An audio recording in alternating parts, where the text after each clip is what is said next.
You are listening to me talking to myself. Welcome to the podcast where I share useful tools to create more space, more freedom, inner peace, connection, and life on purpose.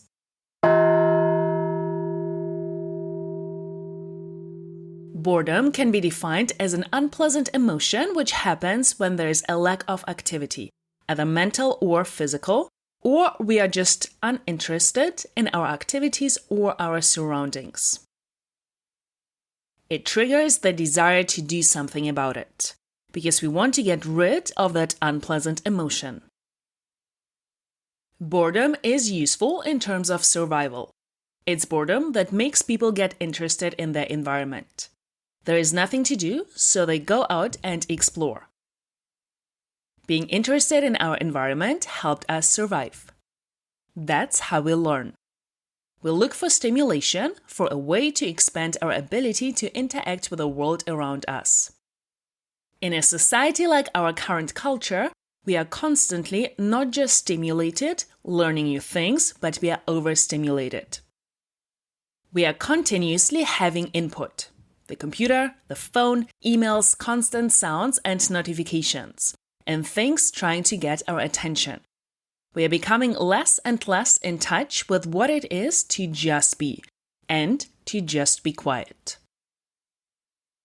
And what happens is, when we are in the habit of being constantly stimulated, for many of us, we need to create the time and space for stillness and boredom on purpose.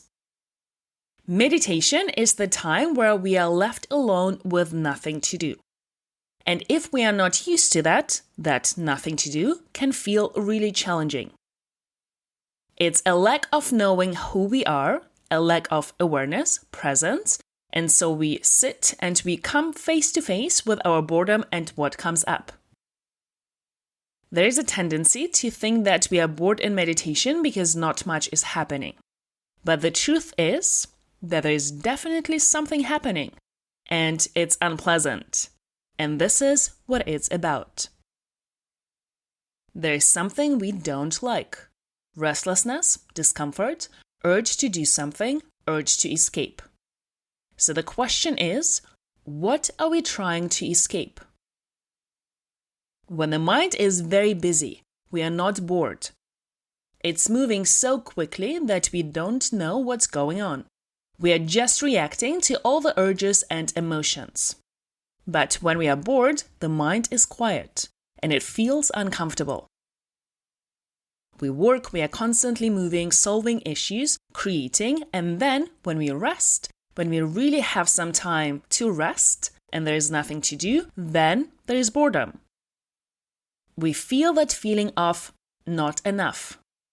Meditation allows us to go towards what we are trying to escape, towards boredom, towards discomfort, towards what we don't want to feel, whatever we don't want to experience. And it's only through welcoming and allowing that we can really know who we are, just by being without needing to do something. So most of us, when we are bored, we consume, we escape. That's how most of us deal with it. Assess yourself and think about what you do when you are bored. Being bored is an opportunity. We can either access what is happening in our mind, or we can escape and never get to know. When you do not have a good relationship with yourself, when you don't like the content of your own mind, you don't like hearing your own thoughts, then you most often will want to escape yourself when you are bored, because that's basically just you being alone with yourself. But when you start using that time when you are bored to access your thoughts, your feelings, your experience, and get to know yourself, you become aware of what it is you are escaping unconsciously. When you are bored, your mind, its contents, and your life reveal itself to you. And when your life is revealed to you, you can see whether you like it or not. And if you're constantly being revealed the contents of your mind and your life that you don't like, and you take the option of escaping, it never gets better. But if you take the option of staying and hearing and listening and being, you get to know what it is you do not like, and therefore you can change it. The more present you are with a life you don't like, the more authority you get over it, and the more influence you have. The more you escape the life you don't like, the less power you have within it. When you access yourself, when you are bored, you find out what you actually want, what you like, what you are capable of, and what your desire is. When you escape, you just practice how to escape all of it, with probably false pleasure. And that's the pattern you get good at. And you miss out on the real pleasure of life when you escape into false pleasures. This all comes down to the skill of feeling, of being, of dreaming with discipline. And it's the discipline of staying present with yourself and doing the boring thing. Go back to episode 8 on dreaming with discipline. Can you hold your own boredom? Do you use it for you or do you use it against you? Look around at the people in your life. Notice what they do when they are bored. Does what they do when they are bored serve them? Can they allow themselves to be bored? Some people outrun their boredom, which is the same thing as escaping. Being so busy that they never get bored, filling their life with so many things that they never have the experience of just being with themselves. Most people prevent the boredom from ever happening.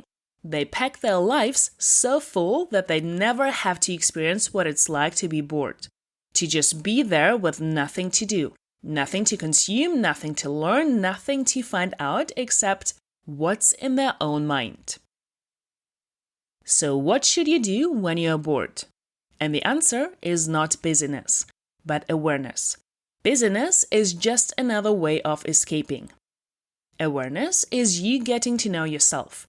You being alone with yourself, you being present with what it is that's in between your ears.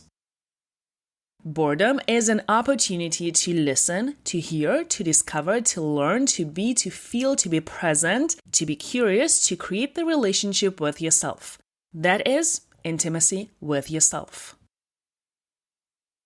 Underneath the boredom is the foundation on which you can create something unique that is truly just you. And there is restlessness in that boredom. We want someone to entertain us. We want to listen to podcasts. We want someone to talk to us. We want to consume. We want to read. But when we don't allow any input and we just allow ourselves to process through the boredom, on the other side of it is all the wisdom, all the ideas, all the space, all the creativity, all the opportunities. We have to allow for the non-entertainment, non-exciting white space, so we can create. Go back to episodes 3, 5, and 12 for guided meditations and opportunity to be with yourself and whatever might come up. The restlessness, let it be there. The desire to be entertained. Just notice what comes up for you. Be bored on purpose. You can't be bored if you truly enjoy the company of your own mind. If you allow yourself to be bored and not to escape, you will find out what is true. You will find out who you are, and from there, you will get all the power to influence and change it. If we don't have enough choices that are conscious when we are bored, we end up just repeating escape mechanisms to make our lives go by faster. What is your tolerance for boredom?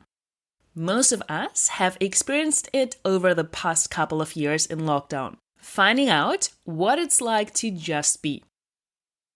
It's when we come up with new creations, amazing masterpieces and ideas that were created during those times, where people were left to themselves to access what is inside of them.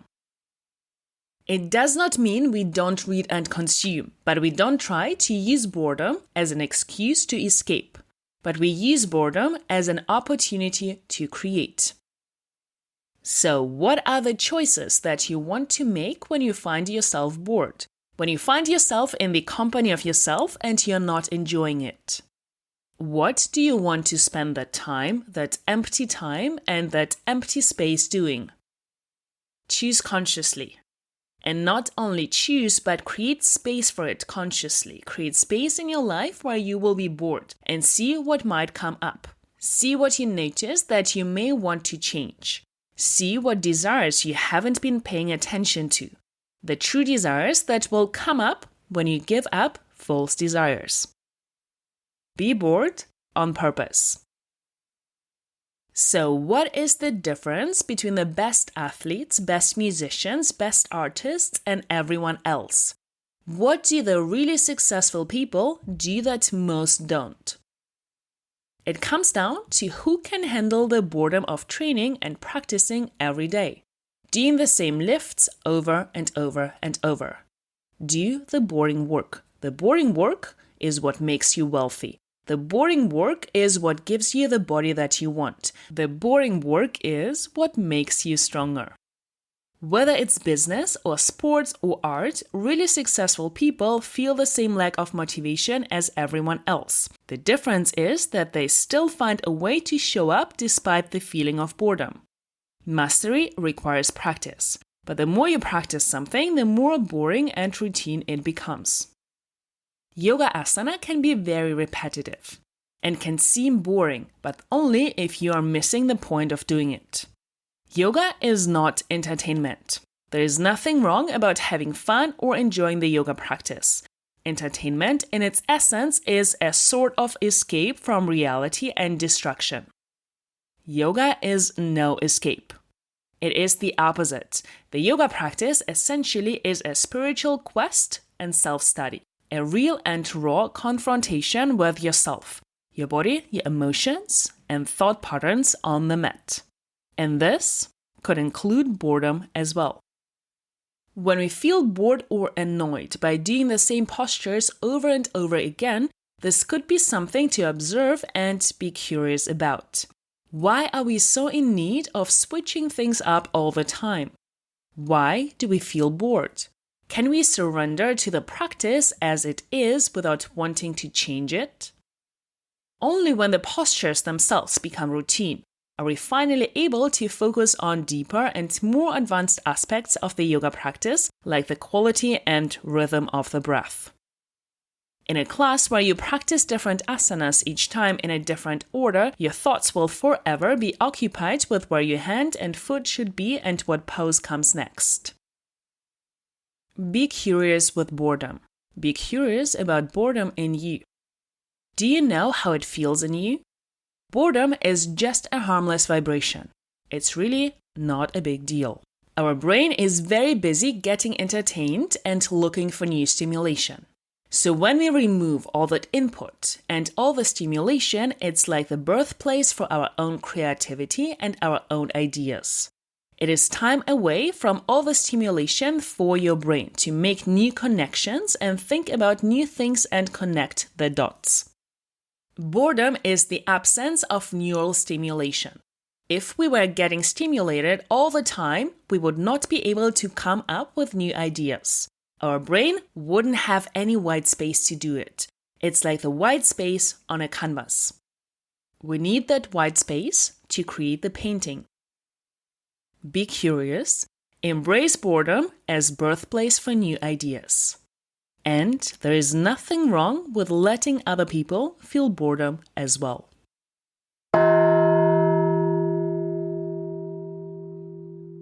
Thank you for being curious. If you enjoyed listening, rate, review, subscribe, share, and join the conversation. Do not miss out on yourself, your power, and what is possible for you.